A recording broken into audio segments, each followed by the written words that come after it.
So you're going to have a lesson on Monday and Tuesday about summations. And on the top is what you're going to do on Monday. And then partway through Monday, you're going to start doing what's on bottom. And Mr. Ron will be here, which will be awesome. By the way, I've got a lot of twins going on. Twins and twins. Don't worry about that. He taught with me for decades. He'll do a great job. But in case you're absent, here is what's going on.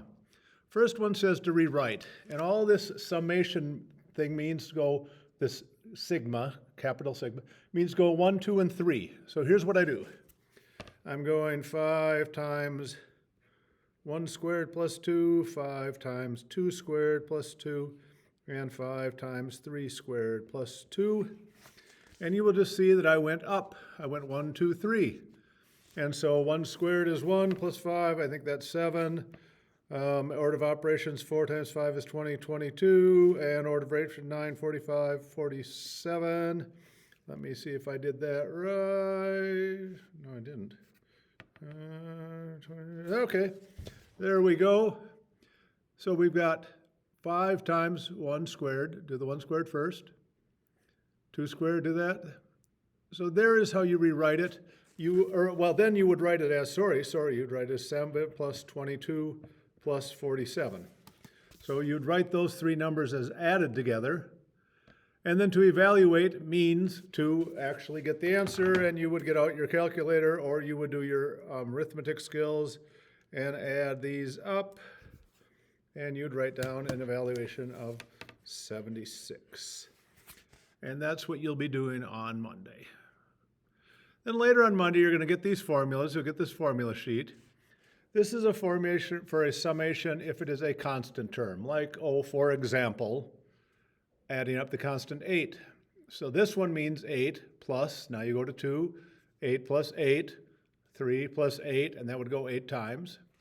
Here's the formula for linear, for first power. For example, the one right here, which is 8 times k, so it would be 8 times 1, 8 plus 8 times 2, 16, 8 times 3, 24. Arithmetic, huh?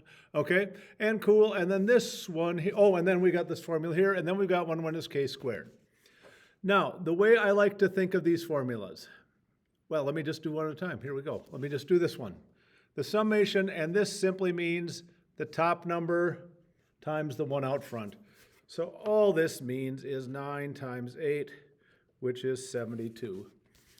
This n times c means 8 times 9. And if you would add up 8 plus 8 plus 8 plus 8, 8 times 9, 72. All right, this constant formula.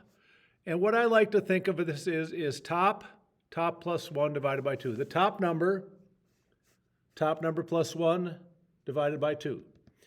So how I solve this, let me see if I can do this, is I write down the 8 over 1. I like to do it fraction-wise. Then the formula means top plus 1 divided by 2. So what I do right here is the top number 12, top plus 1, 13, divided by 2. And now my calculation fraction is easy. I go 8 times 12 times 12. 8 times 12 times 13, and then I divide that by 2, and I got 1248 divided by 2, and I get 624. And let me remind you what you're doing.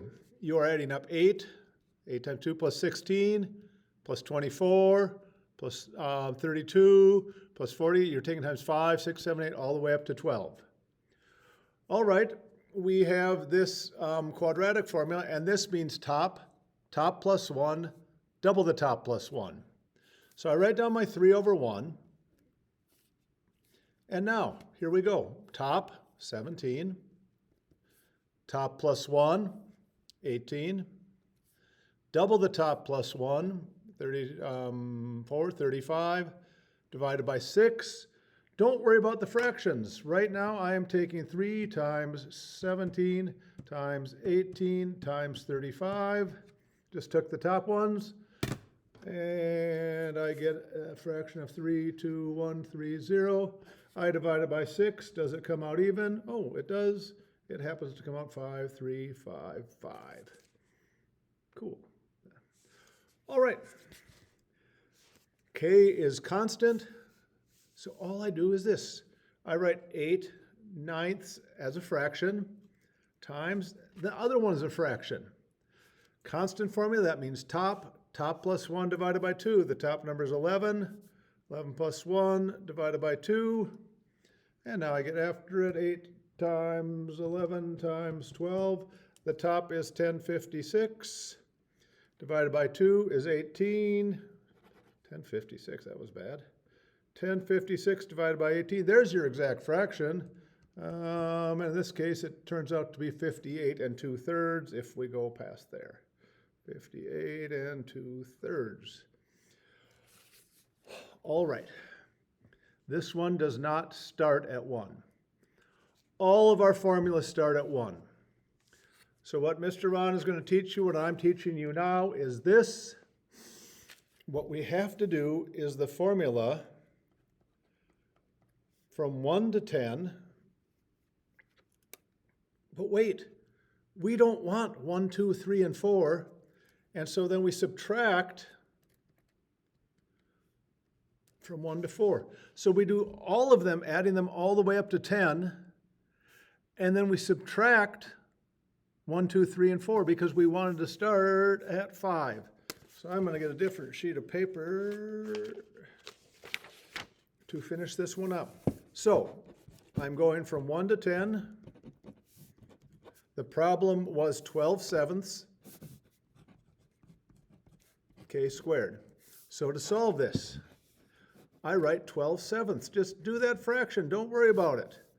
And now, top, from the formula, top plus 1, double the top plus 1, divided by 6. That's how if you added them up all from 1 to 10. We'll calculate them in. By the way, that's easy. And then we subtract 1, 2, 3, and 4. Because we only wanted in the original problem from 5 to 10. So now we subtract, and once again, we put down the 12/7. Don't worry about that fraction. Don't worry about that. It's just fraction, just top and bottom. And now I do top plus 1, double the top plus 1, divided by 6. And folks, that's just doing some numbers. So I am right now typing 12 times 10 times 11 times 21. And I get the fraction right there. 27720. 7 times 6 is 42. And now I'm going to do, on my calculator, 12, 4, 5, 9. So taking 12 times 4 times 5 times 9, which is 2160. And over 6, we have common denominators. Ooh, isn't that nice? Isn't that nice? And so I go and subtract those. And I get 25560 over 6. There's an exact answer, and I divide that by 40. Whoa, divided by 42. By 40, that should be 42, shouldn't it? It should, common denominators. And I get a nasty old fraction. So I'm going to keep it like this. By the way, it is 608. So this is sort of cool on this calculator. 608.517, blah, blah, blah, blah, blah. I wonder what that 0.517, actually some of you who are really arithmetic savvy know what that means.